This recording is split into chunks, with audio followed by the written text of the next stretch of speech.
여러분 오늘도 주의 손 붙들고 사는 하루 되시기를 축복합니다.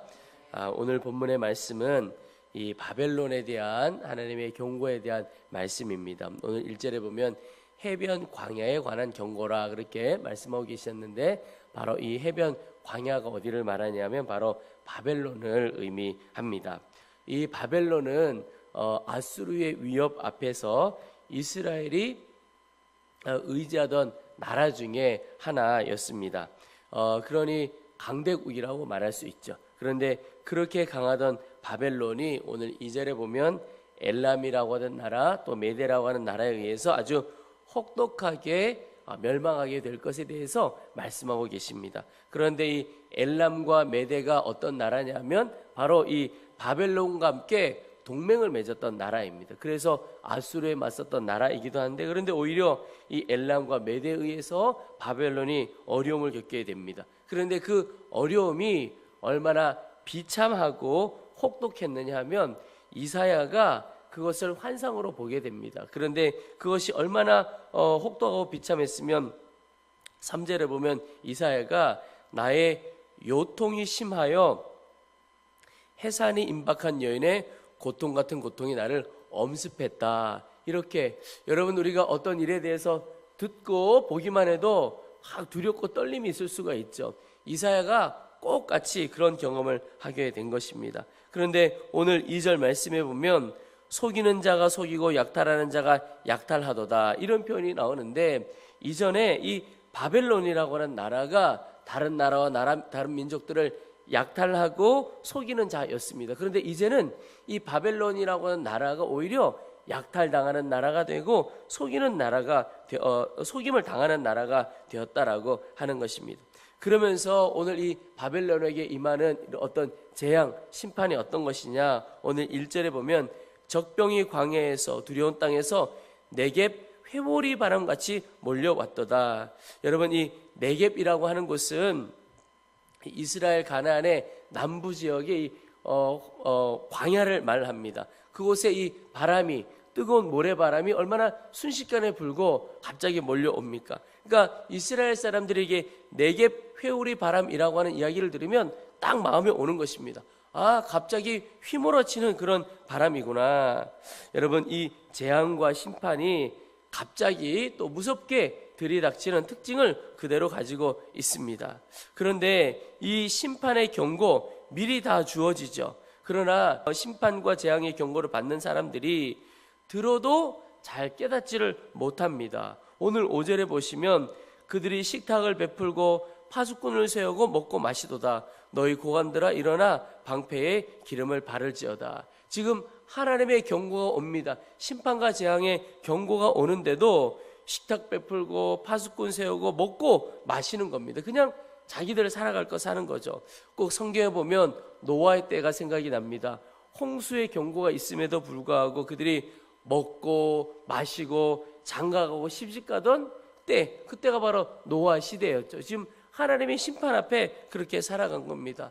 또 소돔과 고모라도 마찬가지입니다. 지금 나라가, 도시가 완전히 멸망할 지경인데도 소돔과 고모라 사람들은 여전히 아무 일도 없듯이 그냥 먹고 마시고 즐기도 그렇게 살아갔던 사람들이죠. 이 경고가 있어도 깨닫지를 못했던 겁니다.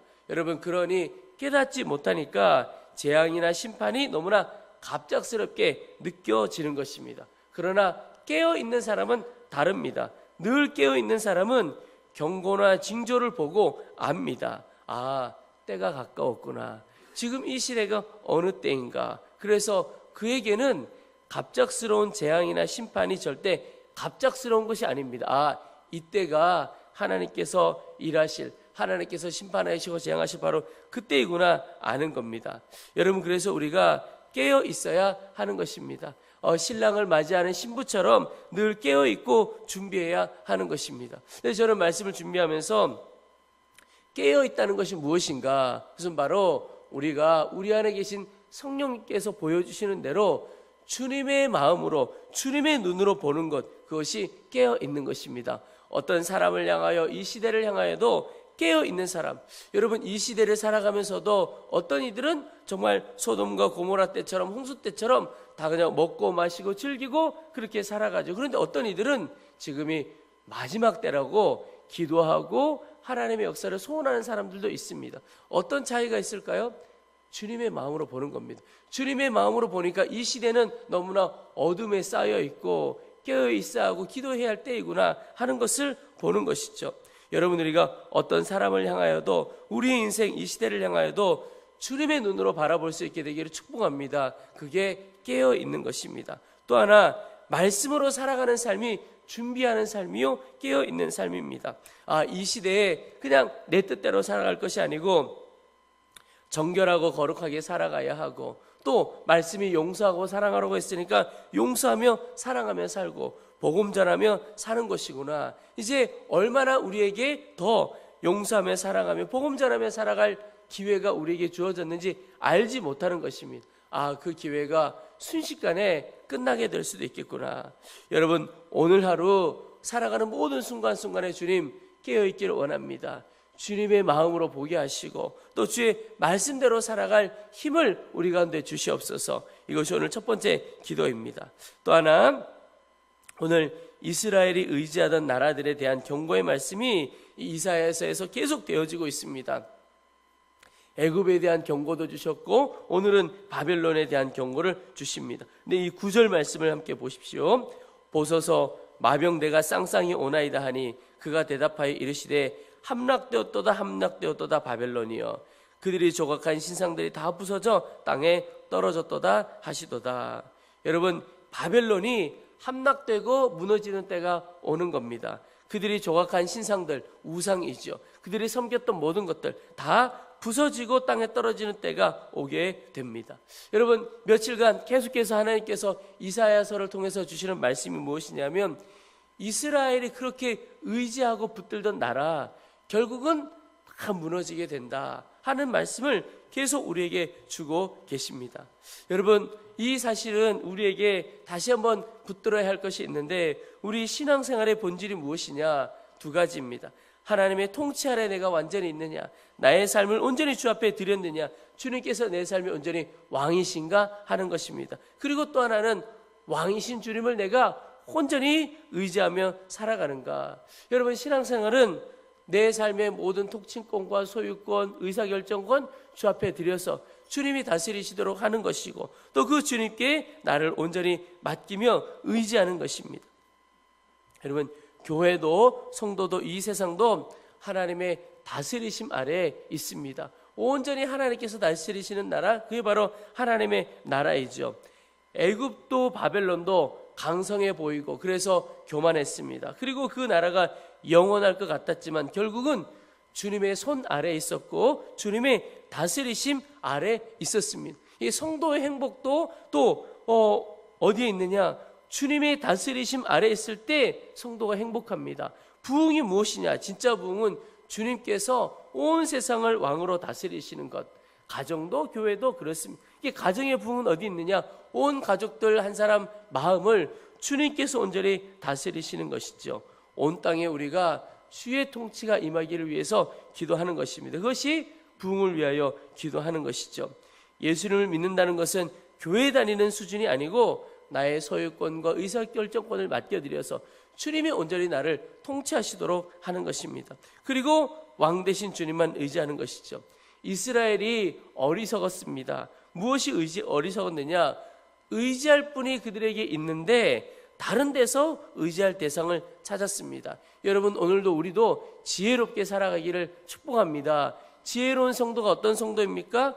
의지할 분을 의지하는 것입니다. 붙들어야 할 분을 붙드는 것입니다. 누구죠? 바로 우리의 하나님이십니다. 우리는 하나님을 의지하고 하나님을 붙드는 지혜로운 성도이어야 합니다. 그런데 어리석음은 무엇이냐? 하나님이 분명히 내 안에 계시고 하나님이 우리와 함께 하심에도 불구하고 하나님 외에 내가 뭔가 붙들 것을 찾아 나서는 겁니다. 하나님 외에 의지할 것 찾아 나서는 것입니다. 여러분, 우리는 오직 믿음으로 왕 대신 주님 의지하고 나가는 삶이면 충분합니다.